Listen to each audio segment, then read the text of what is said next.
च्या सन्मानासाठी या उक्तीप्रमाणे आज दिनांक 22/3/2026 रोजी माननीय मुख्यमंत्री साहेब महाराष्ट्र राज्य व शिक्षण मंत्री महाराष्ट्र राज्य यांना 22 व 25 फेब्रुवारी 2022 रोजी शासन निर्णय त्रुटीपात्र शिक्षकांना 1 नोव्हेंबर 2020 पासून अनुदान मंजूर करण्यात यावं, जो वाढीव टप्पा वाढलेला आहे त्या संदर्भामध्ये अनुदान मंजूर करण्यात यावं या मागणीच्या अनुषंगाने 22 आणि 25 फेब्रुवारी 2022 पासून शासन निर्णय अनुसार महाराष्ट्रातील प्राथमिक, माध्यमिक व उच्च माध्यमिक शाळा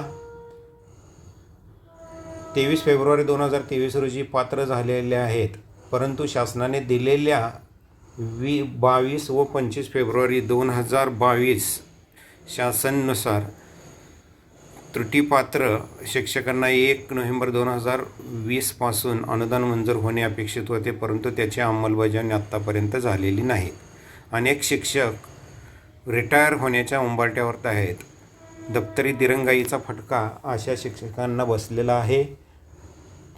शिक्षक न्याय मिळवून घेण्यासाठी न्यायालयामध्ये काही शिक्षक गेलेले होते, तर त्या शिक्षकाच्या संदर्भामध्ये न्यायालयाचा निर्णय झाला की परंतु काही शिक्षकांनी शासनावर विश्वास ठेवून न्यायालयामध्ये गेले नाहीत. सर्व शिक्षकांनी माननीय शासनावर विश्वास आहे. आजपर्यंत आपल्या मान्य सरकारने न्यायाची भूमिका घेतली आहे. त्रुटीपात्र शिक्षकांच्या बाबतीत न्यायाची भूमिका घेतली जाईल याची आम्हाला खात्री आहे. न्यायालयात गेलेले अथवा न गेलेले अशा प्रकारे कोणताही दुजाभाव न करता सरसकट सर्वांना 20% 2020 पासून वाढीव अनुदान देण्यात यावे, अशा प्रकारचं आशयाचं पत्र माननीय मुख्यमंत्री आणि शिक्षण मंत्री महाराष्ट्र राज्य यांना पाठवलेलं आहे.